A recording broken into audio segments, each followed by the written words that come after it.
Bismillahirrahmanirrahim. Alhamdulillahirabbil alamin. Arrahmanirrahim. Maliki yaumiddin.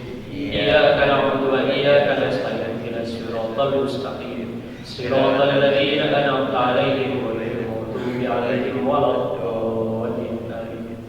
Bismillahirrahmanirrahim. Alam nashrah laka sadrak wa wada'na 'anka wizrak alladzi anqadha dhahrak wa rafa'na laka dhikrak fa inna ma'al usri yusra inna ma'al usri yusra fa idza faragta fansab wa ila rabbika farghab. Bismillahirrahmanirrahim. Alhamdulillahirabbil alamin. Wassalatu wassalamu ala asyrafil anbiya wal mursalin sayyidina wa maulana Muhammadin wa ala alihi wa sahbihi ajma'in, amma ba'd. Hadirin rahimakumullah, puasa tujuannya agar kita bertakwa. Sejak awal Al-Quran sudah memberikan tanda-tanda siapa orang yang bertakwa. Pada surat Al-Baqarah ayat 1-5 merupakan tanda-tanda orang bertakwa. Surat Al-Baqarah diawali dengan Bismillahirrahmanirrahim. Menurut para mufassir, Bismillahirrahmanirrahim ini sebagai pengingat bahwa Al-Quran itu bukan dari manusia tapi dari Allah.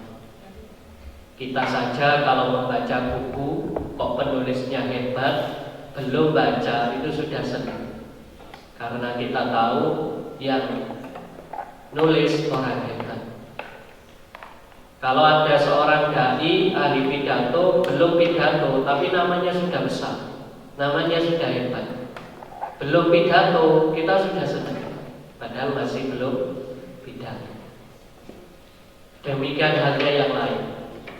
Jadi Bismillahirrahmanirrahim ini menggerakkan hati kita bahwa yang mau kita baca, yang mau kita pahami bukan perkataan manusia, tapi ini adalah perkataan Allah Subhanahu wa ta'ala. Jadi kita memposisikan hati ini dari Allah. Lah Allah di sini Ar-Rahman Ar-Rahim, dan yang penyayang. Sehingga apapun ayat yang ada dalam Quran tidak pernah lepas dari sifat Allah Ar-Rahman Ar-Rahim. Kalau kita dilarang membunuh karena Allah sayang kita, karena kalau Allah nyuruh kita sholat ya karena Allah sayang kita, demikian seterusnya. Ini namanya Bismillahirrahmanirrahim. Bagaimana motivasi baca Al-Quran? Alif Lam Mim.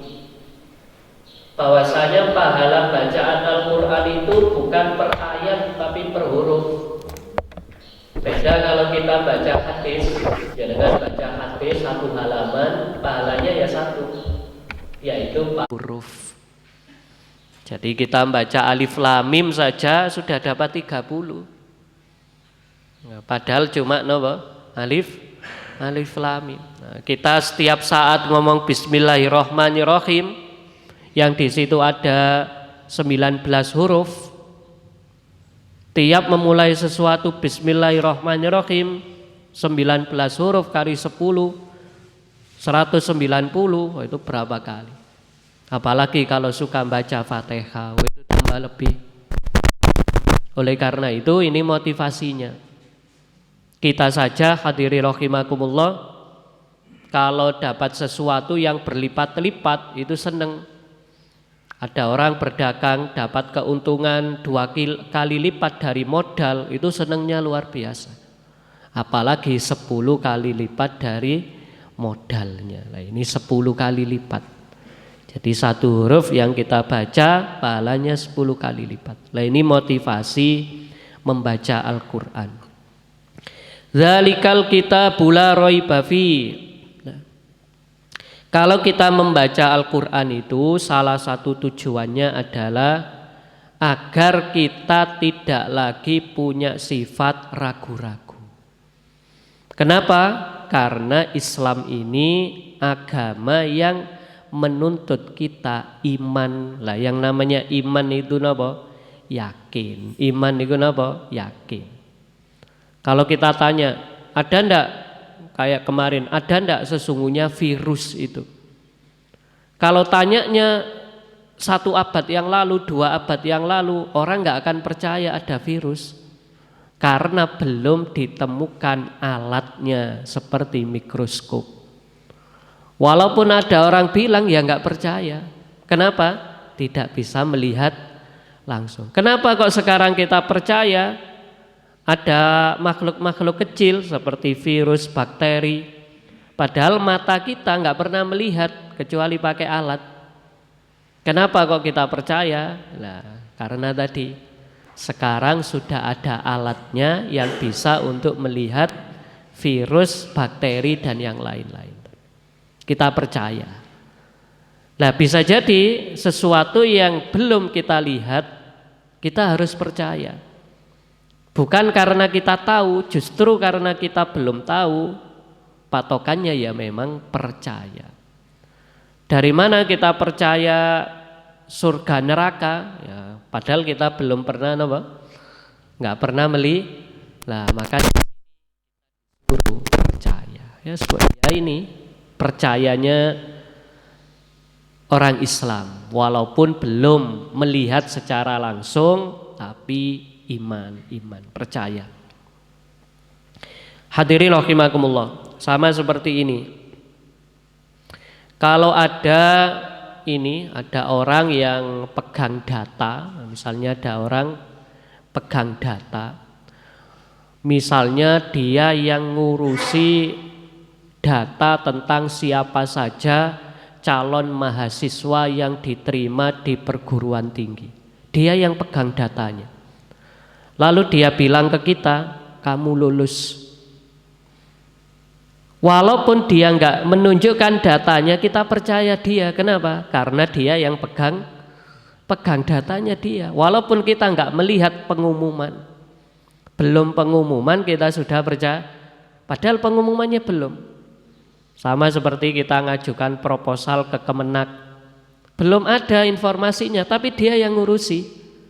Dia menginformasikan ke kita, proposalmu diterima. Loh, kita percaya bukan karena ada bukti pengumuman penerimaan, tapi karena yang ngomong ini orang yang menguasai atau berwenang terhadap data tadi. Jadi kita percaya.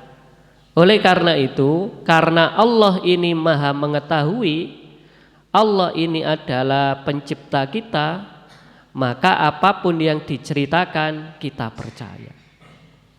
Biasanya banyak orang yang mengibaratkan Al-Quran itu seperti manual book. Manual book itu ya buku panduan. Kalau kita beli televisi misalnya, di situ ada buku panduan. Gimana cara menyalakan televisi, cara mencari saluran televisi, itu ada panduannya. Lah sejak awal, walaupun kita nggak ngerti langsung percaya. Loh, ini buatan manusia saja langsung percaya, tapi buatan Allah kok malah tidak. Loh, kita waktu beli televisi, hal pertama yang dilakukan kalau nggak ngerti tentang televisinya, apa yang dilakukan? Langsung membaca loh, buatan manusia saja percaya, langsung percaya. Nah, ini buatan Allah kok tidak percaya, padahal sama-sama pembuat. Yang buat manual book adalah orang yang sama dengan yang buat televisi. Lah, Al-Quran adalah zat yang sama dengan yang membuat manusia, sehingga sudah pasti memahami seluk-beluk kita. Hudal lil muttaqin. Lah, ini idealnya nggih. Biasanya para ulama mengartikan orang muttaqin itu ada 3 jenjang. Sama seperti ini. Orang itu orang kaya. Tentu orang kaya di desa beda dengan di kota, beda dengan di tingkat dunia, itu mesti beda. Walaupun labelnya sama-sama kaya. Orang itu kaya, tapi tingkat desa. Orang itu kaya, tapi tingkat kecamatan sampai tingkat dunia. Tapi sebutannya sama, yaitu kaya. Lah, muttaqin itu juga sama. Sebutannya muttaqin semua, tapi tingkatannya beda-beda. Tingkatan paling rendah namanya orang muslim, itu muttaqin. Siapapun yang iman kepada Allah dan Rasulullah, dia sudah muttaqin. Tapi jenjangnya paling bawah. Ada orang sudah iman kepada Allah, tapi disuruh sholat males, suruh puasa nggak kuat lapar, suruh zakat mungkin karena murah, zakat fitrah, dia mau melakukan. Kalau haji belum mampu. Nah, orang-orang yang seperti ini meskipun belum melakukan rukun Islam secara lengkap tetap disebut muttaqin. Orang yang terlindung dari neraka. Yaitu napa? Mangqala la ilaha illallah takhalal jannah. Siapa orang yang iman kepada Allah, syahadat, mengucapkan 2 kalimat syahadat, dia dijamin tidak akan selamanya di neraka. Tapi jaminannya enggak selamanya. Jadi ya mesti ada napa? Proses pembersihan. Nah sayangnya kalau di dunia kan dibersihkan pakai air lah, kalau di neraka pakai api. Membersihkannya itu kayak membersihkan emas. Kotorannya emas itu enggak bisa dibersihkan pakai air, tapi pakai api. Biji emas untuk menyaring mana yang emas asli sama yang kotoran emas, caranya pakai api. Ya, kalau pakai api nanti terpilah, oh ini yang emas asli. Sama nanti kalau di neraka itu akan dibakar, yang mana yang punya nilai emas yaitu iman dan yang lain-lain akan tetap, tapi yang kotoran-kotoran akan dibersihkan. Nah ini pembersihan Allah di akhirat nanti itu adalah pakai api. Sedikit tambahan, oleh karena itu para ulama menurut fikih melarang kita untuk menyiksa dengan api. Jadi melarang menyiksa, karena yang berhak menyiksa pakai api itu hanyalah Allah Subhanahu wa taala. Ini kalau dalam fikih ya. Mungkin kalau api zaman sekarang ya kayak setrum, kayak apa macam-macam, ini dilarang. Ini hukum fikih yang bisa dia. Lalu yang kedua, orang muslim yang mampu menghindari dosa besar tapi masih rutin dosa kecil. Nah, kalau suruh zina nggak mau, tapi kalau lihat lawat jenis rutin, apalagi jelang pasar takjil itu bisa keliling gitu.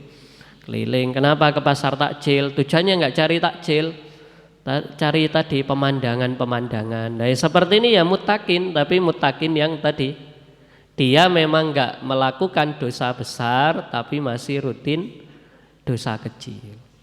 Dia nggak pernah membunuh, tapi bolak-balik bohong. Mungkin bolak-balik menghina. Nah seperti ini.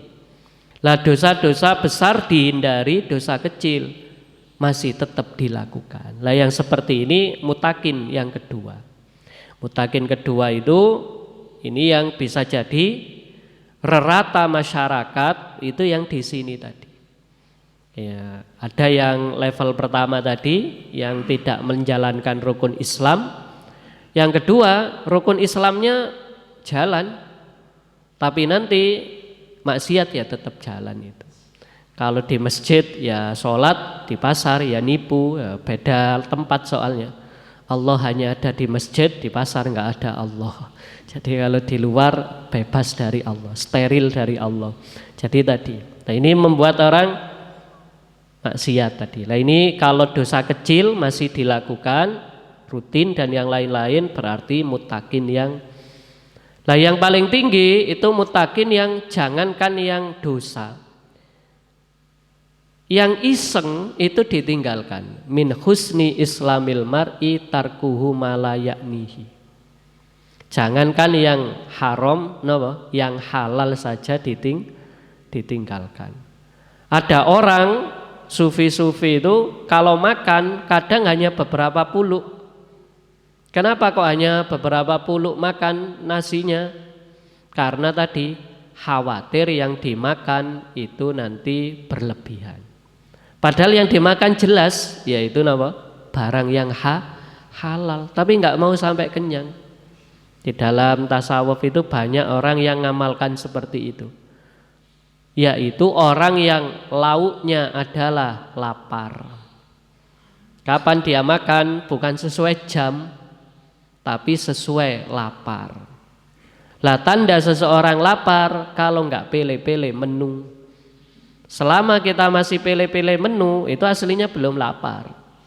Kalau kita masih milih, oh ini ayam apa tempe, oh itu belum lapar itu. Kalau sudah lapar nggak milih sudah. Antara jus sama air keran itu sama kalau sudah haus. Kalau kita masih adanya cuma air keran, sih tak cari jus dulu. Wah ini masih belum haus ini. Kalau sudah haus, benar-benar haus, nggak peduli itu. Karena tadi tanda orang yang lapar itu nggak memperdulikan lauknya apa. Orang yang seperti ini tingkatan tinggi, yaitu dia tidak hanya menghindari yang haram, yang mubah pun dihindari. Malah Sayyidina Umar itu pernah dikasih makanan tertentu, beliau komentar, enggak, saya enggak mau makan hari ini, nanti ngurangi jatah saya di akhirat.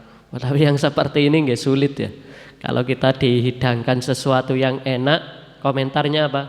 Saya tahan nafsuku hari ini, biar nanti saja saya ambil, saya puaskan di akhirat. Jadi dapat jatah malah nggak diambil, biar tidak ngurangi jatahnya di akhirat. Ada yang sampai tingkatan-tingkatan seperti itu. Nah ini tingkatan takwa. Kita tinggal ini secara informasi. Nah secara amalia kita bisa memposisikan diri. Kalau memang kita mutakin yang level paling rendah, lah berusaha tahun ini meningkat. Lebih terus seperti itu. Karena katanya Imam Al-Qushairi, seharusnya semakin bertambah hidayah, semakin bertambah adab. Ini katanya Imam Qushairi. Seharusnya semakin lama kita berislam, akhlaknya semakin baik. Seharusnya semakin hari kita berpuasa, semakin baik. Terus seperti itu, tidak mengalami penurunan. Tanda orang yang bertakwa adalah alladzina yu'minuna bil ghaib. Percaya melalui hati. Jadi yang penting dalam Islam itu hatinya, bukan tampilannya. Orang munafik itu tampilannya yang meyakinkan. Jadi kalau ketemu itu saya iman, tapi di hatinya apa? Kafir, hatinya kafir, itu orang munafik. Makanya tanda-tanda orang munafik salah satunya apa? Berdusta. Berdusta itu apa? Antara omongan beda dengan yang ada di dalam hati. Mungkin di ini bilangnya ini harganya adalah 10.000, tapi hatinya tahu bahwa barang itu harganya cuma 8.000, tapi ngomongnya berapa? 10.000. Nah ini yang dilihat oleh Allah, ya hatinya tadi, mana yang hati tadi. Nah ini hati ya. Jadi iman itu letaknya di hati. Alladzina yu'minuna bil ghaib. Oleh karena itu bisa jadi orang yang secara tampilan itu pecundang, tapi di sisi Allah orang yang mulia.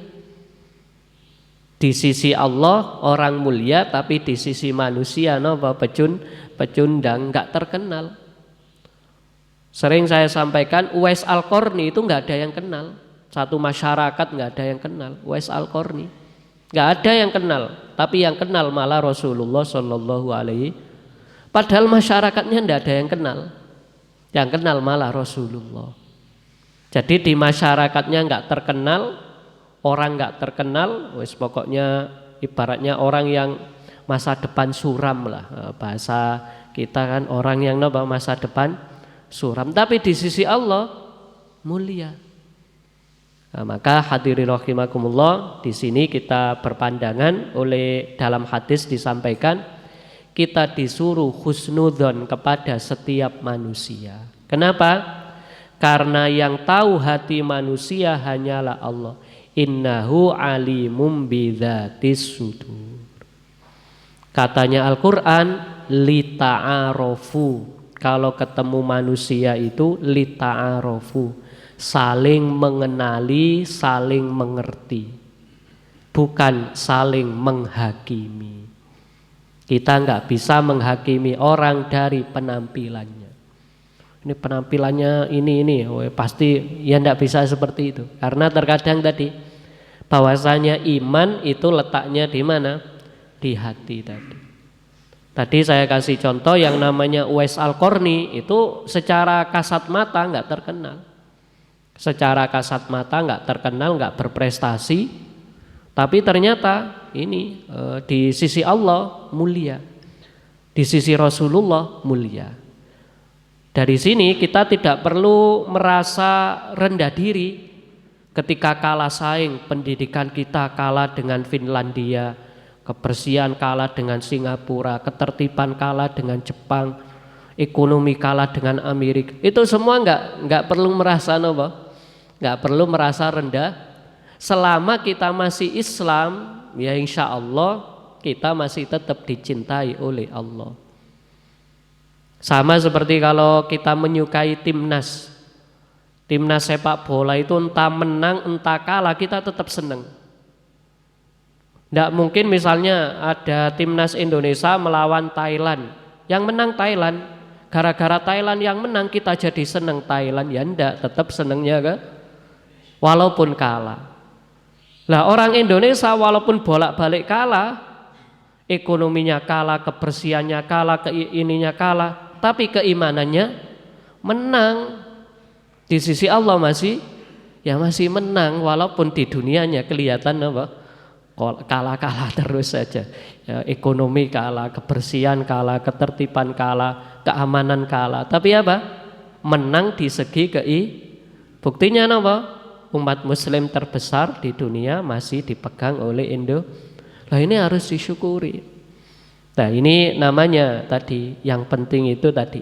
Ya tentu kita memperbaiki diri, tapi di sisi lain tadi kita tetap merasa selama Indonesia ini mayoritas muslim, negara terbesar muslim di Indonesia, kita yakin Allah masih mencintai bangsa Indonesia. Karena yang dicintai bukan ukuran standar ekonomi, standar kebersihan dan yang lain-lain, tapi standar keimanan. Nah ini yang perlu kita syukuri. Ini alladzina yu'minuna bil. Yang kedua, yang namanya hati itu punya dua fungsi. Dalam surat Al-Kahfi itu ada istilah iwaja, ada istilah qiyamah. Iwaja itu bengkok, qiyamah lurus. Ada hati itu yang cenderung bengkok. Kalau dikasih handphone itu kepinginnya dipakai maksiat. Itu berarti memang kecenderungannya yang yang memang bengkok. Dikasih remote televisi, carinya channel yang buruk. Nah itu memang hatinya yang yang bengkok, kecenderungannya iwaja. Sama-sama dikasih handphone, sama-sama dikasih remote televisi, kalau yang dilihat baik itu namanya qiyamah. Kecenderungannya lurus. Ada orang dikasih senjata, kalau dipakai untuk pisau, ada orang dikasih pisau. Kalau dipakai untuk alat memasak, ya itu berarti lurus. Tapi kalau dipakai memalak, lah ini menjadi orangnya memang bengkok. Nah, makanya setiap fasilitas Allah di dunia ini ya tergantung pemakainya. Sama-sama dikasih harta, yang satu dipakai foya-foya, yang satu dipakai berderma. Lah itu ya beda. Kenapa kok beda? Ya balik ke kecenderungan hatinya kemana. Makanya hadirin rahimakumullah, di dalam tafsir ya, hati kita ini kan digoda oleh setan dari 4 arah. Depan, belakang, kanan, kiri. Dari depan kita digoda dengan masa depan. Nanti anak cucumu gimana hidupnya kalau kamu nggak kerja keras. Akhirnya kerja keras sampai korupsi demi mempersiapkan masa depan anak cucu. Kan dosa. Anakmu kalau nggak kuliah di UI, masa depannya nanti memprihatinkan. Akhirnya nyogok demi bisa masuk UI. Model-model seperti itu. Yaitu apa? Ditakutkan dengan masa depan, akhirnya melakukan kemaksiatan yang karena takut masa depan tadi. Padahal itu belum tentu terjadi. Atau dikaitkan masa lalu. Ada tetangganya punya harta, itu kan sudah masa lalu, punya harta. Akhirnya muncul hasud, muncul ini. Atau mungkin sedih berlebihan. Pokoknya diingatkan tentang masa lalu. Ada lagi yang dikaitkan dengan kecenderungan maksiat, yaitu dari arah kiri ini cenderung maksiat. Maksiat ini ya banyak. Ada orang yang mungkin dalam bahasanya Sunan Ampel itu kan ya berzina, kemudian suka narkoba, judi dan yang lain-lain. Mau limo itu, mau maling, mau madat dan yang lain-lain. Ini adalah contoh-contoh maksiat. Ada lagi yang dari arah kanan, yaitu ketaatan tapi dipakai untuk kepentingan. Sholatnya biar nanti mendulang suara, zakatnya, kedermawanannya biar dipilih saat pemilu. Pokoknya kebaikan itu dijadikan sarana untuk kepentingannya. Ini apa yang penting?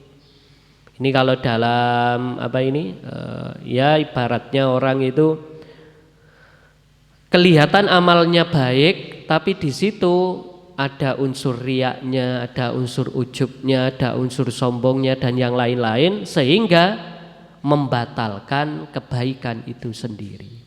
Nah, ini godaan-godaan setan. Nah, gimana biar tidak tergoda? Kita masih punya dua arah yang nggak bisa didatangi setan, yaitu arah atas sama arah bawah. Nah, arah atas, arah bawah itu adalah wa yuqimunas shalah. Nah, Sholat ini adalah kita menjalin hubungan dengan Allah. Kontaknya itu dengan Allah. Kalau punya masalah hidup, laporannya itu kepada Allah. Kalau kita sebelum sholat punya masalah, kalau sudah sholat kita nggak minta bantuan tetangga, enggak, tapi iyyaka na'budu wa iyyaka nasta'in. Ya Allah, saya ini sholat ibadah dan saya minta tolong. Tiap sholat selalu minta tolongnya kepada siapa? Kepada Allah Subhanahu wa ta'ala. Walaupun nanti selepas sholat Allah punya wakil-wakil, ya bukan berarti Allah biar nolong langsung, enggak.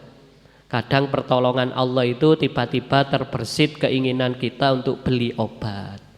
Saya kok sakit tak mau beli obat lah. Terbersit keinginan beli obat itu wujud pertolongan Allah. Karena ternyata setelah beli obat, ya sembuh kan gitu. Itu pertolongan. Ya jangan langsung nunggu. Kadang ada yang seperti itu. Ada orang lagi ada masalah apa, tiba-tiba oleh Allah diberi inspirasi apa. Kamu harus nemui si fulan biar masalahmu selesai. Seperti itu. Ada orang punya masalah apa saja, oleh Allah kadang dikasih. Nah, ini bagian dari iyyaka na'budu wa iyyaka nasta'in tadi, minta tolongnya kepada Allah. Nah, di luar sholat kita pasti ya banyak dosa. Maka dalam sholat kita juga minta ampun. Makanya ini namanya tawadhu. Tidak ada orang Islam itu aslinya kalau meresapi bacaan sholat nggak ada yang merasa suci. Kenapa nggak pernah merasa suci? Tiap duduk di antara dua sujud selalu doa Robbi firli sama wajburni. Robbi firli ini, ya Allah saya punya dosa, mohon engkau maafkan. Wajburni, ya Allah saya ini punya kelemahan, mohon engkau perbaiki. Tuh yang membuat orang masih sombong kenapa? Lupa kalau dia ngaku punya dosa, lupa kalau nopo punya kalau. Padahal tiap sholat selalu doanya Robbi firli warhamni wajburni itu serba lemah. Jadi minta diperbaiki. Biasanya wajburni itu ya Allah saya kesusahan, mohon kau hibur. Biasanya artinya wajburni itu ya Allah saya punya masalah, saya susah, mohon kau hibur aku. Itu wajburni. Ini berarti kan tawadhu. Termasuk semua bentuk gerakan sholat itu gerakan tawadhu. Ada orang yang hormatnya berdiri, ada orang yang cara hormatnya membungkuk, ada yang sujud, ada yang duduk. Semua bentuk gerakan sholat adalah bentuk gerakan penghormatan. Loh orang kalau hormat tandanya dia tawadhu. Kalau nggak hormat kan nggak akan apa? Ya, namanya orang hormat itu apa? Artinya tawa. Yang namanya kepala ini mahkotanya manusia, simbol harga diri manusia. Kok rela ditaruh di atas tanah? Lah ini kan berarti ya tawadhu tadi. Kita dilatih, kita ini bukan siapa-siapa ya. Lah kalau kita punya sifat tawadhu sama menjalin hubungan dari Allah tadi, itu yang jadi pelindung kita dari setan. Jadi yang dari arah kanan kiri depan belakang tadi, cara melawannya adalah dengan cara atas sama bawah. Kalau atas itu menjalin hubungan dengan Allah, kalau ke bawah itu tawadhu. Orang yang tawadhu sama iman kepada Allahnya kuat, tidak terpengaruh oleh setan. Nabi Muhammad itu kan contoh yang jelas nih, kalau dari segenap banyak para sahabat ulama yang seperti itu. Jadi beliau-beliau ini orang-orang yang mampu yuqimunas sholat. Kenapa disebut yuqimun? Yuqimun itu berarti menunjukkan makna fikih. Kita ini kalau sholat disuruh memenuhi syarat dan rukunnya. Uniknya Rasulullah itu kalau mendefinisikan sholat adalah angtak budallah ka'annaka tarohu. Menyembah kepada Allah seakan-akan kita melihat. Jadi ketika kita sholat itu yang kita konsentrasi nyari Allah. Oleh karena itu jangan terlalu terpengaruh oleh hal-hal di luar Allah. Apa hal-hal di luar Allah? Suara anak-anak. Waktu sholat terdengar suara, lah ini mau ngejar Allah, yang diperhatikan malah suara orang. Kalau contoh nih, kalau jenengan mungkin ini yang mungkin dulu pernah ngalami, waktu jenengan itu lagi ujian nasional, ini penting. Maka ketika jenengan ngerjakan ujian tadi, meskipun di dekat waktu ujian tadi dekat jalan raya bolak-balik, suara bel nggak peduli, itu sudah fokusnya kemana? Oh, ini ngerjakan ini. Oh, masalah suara itu sudah nggak penting, walaupun apa? Nah, itu yang guyonannya Gus Dur tadi itu, bahwasanya ketika temennya sholat pegawainya sholat ditanya, kamu tadi dengar suara bel saya? Dengar. Oh, berarti kamu nggak khusyuk. Lalu waktu ditanya lagi, waktu ngebel, kamu tadi dengar suara bel saya? Enggak dengar, berarti kamu nggak khusyuk. Berarti apa? Dia masih memfungsikan pendengarannya antara terdengar bel atau tidak. Sampai sebegitunya. Tapi tentu ini sesuatu yang sulit. Karena ini sulit, maka definisi yang kedua adalah fa illam takun tarahu fa innahu yaraka. Kalau kita masih belum bisa menemukan Allah, yang penting kita tahu diri kita sedang dilihat Allah. Kalau kita tahu dilihat Allah, kita nggak bisa melakukan aksi-aksi penipuan. Contohnya apa? Wis nggak ada yang tahu. Saya tak nelan selilit yang ada di mulut sih. Oh, kan nggak ada yang tahu itu. Samping temennya kan tidak ada yang tahu itu. Ada yang tahu apa enggak itu? Tidak ada yang tahu. Tapi apa? Mungkin pas habis buka atau apa masih ada, maka seandainya ditelan ada yang tahu apa enggak itu? Tidak ada yang tahu. Tapi kita yakin Allah melihat, makanya nggak sampai ditelan. Kalau ditelan langsung kita tahu itu batal. Kan tidak ada yang tahu. Misalnya jenengan sholat belum wudhu kan tidak ada yang tahu. Tapi kenapa kok wudhu? Karena yakin yang lihat adalah Allah tadi. Urusan samping itu sesama jamaah tidak tahu, tapi kita yakin kita sedang dilihat. Jadi seandainya kita belum bisa melihat Allah tadi, belum bisa konsentrasi full, suara anak-anak masih terdengar, suara ini masih terdengar, minimal jangan sampai kita tidak sadar kalau sedang dilihat oleh Allah. Berarti jangan melakukan tindakan-tindakan yang bisa membatalkan sholat atau paling tidak merusak kekhusyuan sholat. Dalam hadis itu dikasih contoh, kalau sedang sholat jangan tolak-toleh ke atas. Malah diancam dalam hadis, khawatir nanti Allah enggak mengembalikan pandanganmu. Jadi matanya enggak boleh jelalatan itu. Kalau naboso standarnya fikih, kalau kita tahu siapa yang di samping kita, berarti mata kita memang masih. Kok kita tahu siapa yang ada di samping kanan kiri kita, berarti matanya masih belum terbatasi tadi. Nah ini contoh-contoh hadirin rahimah. Yuqimunas shalah. Lah yuqimunas shalah itu oleh ulama diartikan pembinaan pribadi. Lah Islam itu bukanlah agama pribadi. Islam ini adalah ummataw wasato wa kadzalika ja'alnakum ummataw wasato. Kita ini umat Islam, bukan orang Islam. Tapi napa umat?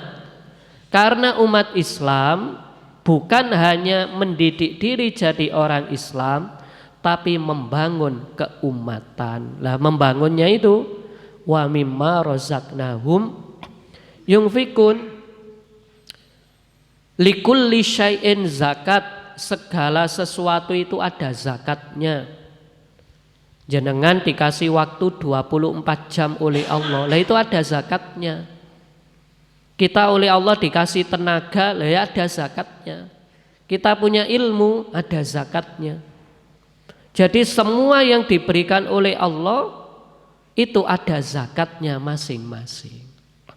Lah zakatnya tadi ditujukan bukan untuk kepentingan pribadi, tapi wa mimma razaqnahum yunfiku, diberikan ke orang lain. Oleh karena itu orang yang jadi panitia takjil itu ya wa mimma razaqnahum yunfikun, walaupun nggak ngasih uang sama sekali. Kenapa? Orang yang ngurusi takjil minimal apa? Dia mesti keluar tenaga, keluar waktu, keluar energi, pikiran. Loh itu juga termasuk wa mimma razaqnahum. Ada orang rela, wis ayo kita rapat demi urusan kemasjidan. Loh itu juga termasuk wa mimma razaqnahum yunfikun. Katanya Imam Al-Qushairi disampaikan, kalau kita menyerahkan sesuatu kepada Allah, maka urusan kita akan dibereskan oleh Allah. Bahasanya, kalau kita memberikan sesuatu untuk orang lain, tapi bukan demi kepentingan kita, tapi memang untuk li'ila'i kalimatillah, yaitu untuk syiar Allah, maka insya Allah Allah ini akan. Dulu itu Imam Qushairi punya pengalaman meninggalkan anak istri karena saat itu khawatir iman beliau kena fitnah. Akhirnya keluar, kalau sampai saya di sini iman saya terganggu. Ada masalah keimanan, diancam oleh pemerintah. Imam Qushairi keluar. Ini kalau nggak gini terbunuh. Ternyata sepulangnya setelah kondisi aman pulang, keluarganya juga oleh Allah tidak kocar-kacir, tetap dijaga oleh Allah. Rasulullah itu bolak-balik meninggalkan istri gara-gara perang. di waktu masa perang. Tapi ketika itu tetap sang istri terkendali. Kenapa? Karena beliau keluar rumah bukan untuk kepentingan pribadi tadi, tapi ada kepentingan apa? Yaitu li'i'la'i kalimatillah tadi. Jadi kalau ada orang kok pergi berjuang, perjuangannya itu li'i'la'i kalimatillah, itu insya Allah keluarga dan yang lain terjaga. Yang penting hadiri rahimakumullah, wa mimma razaqnahum yunfikun ini diartikan apa yang diberikan oleh Allah kepada kita bagikan kepada orang lain. Dibagikan. Siapa orang lain yang terdekat? Ya anak, ya istri, orang tua, siapapun. Yang penting mereka semua ini merasakan rezeki yang dititipkan Allah ke kita dan mereka merasakan manfaat. Ini beberapa hikmah yang bisa kita ambil, dan sebagai penutup, walladzina yu'minuna bima unzila ilaika wa ma unzila min qablik wa bil akhirati hum yuqinun. Untuk melakukan itu semua banyak contoh dalam Al-Qur'an, banyak contoh dari kisah-kisah para nabi sebelumnya. Insya Allah setiap hidup kita ini ada contohnya. Insya Allah semua pengalaman hidup kita ini ada contohnya dalam Al-Qur'an. Oh, kalau menghadapi ini kita mencontoh nabi ini. Kalau menghadapi ini kita nyontoh nabi ini, kita nyontoh ini. Itu ada contohnya. Nah, kalau kepingin tahu nanti bisa tanya para ahli atau membaca sendiri. Dan akhirnya ayat ini ditutup, ulaika ala hudam mir rabbihim wa ulaika humul muflihun. Muflihun adalah orang yang sukses bukan karena kehebatan, tapi karena anugerah Allah Subhanahu. Nah, ini pengingatnya Al-Qur'an. Muflihun itu apa artinya? Orang yang sukses bukan karena kehebatannya, tapi karena anugerah Allah Subhanahu wa ta'ala. Kalau jenengan sembuh dari penyakit bukan karena kehebatan obatnya, tapi memang itu anugerah dari Allah. Kalau ada siswa lulus diterima di perguruan tinggi favorit bukan karena ilmunya, tapi karena tadi oleh Allah. Nah, kalau kita memaknai setiap kesuksesan seperti itu, insya Allah nggak sampai tumbuh jadi sombong. Kalau sombong kan, kenapa kamu sukses? Maklum saya ini kan memang pantas sukses. Oh, yang kalau bilang pantas sukses ini berarti ngeklaim kesuksesan adalah hak dia. Padahal setiap nikmat Allah bukanlah hak, tapi anugerah. Nah, kalau kita dapat kesuksesan, dapat jadi orang Islam, rajin jamaah, yakinlah itu semua bukan kehebatan kita, tapi itu merupakan bagian dari anugerah Allah Subhanahu wa ta'ala. Bismillahirrahmanirrahim. Alhamdulillahirabbil alamin. Allahumma alimna ma yanfa'una wanfa'na bima 'allamtana wa zidna. Rabbana atina fid dunya hasanah wa fil akhirati hasanah wa qina adzabannar bi barakatil Fatihah. Subhanakallahumma bihamdika asyhadu an la ilaha illa anta minkum wassalam. Monggo.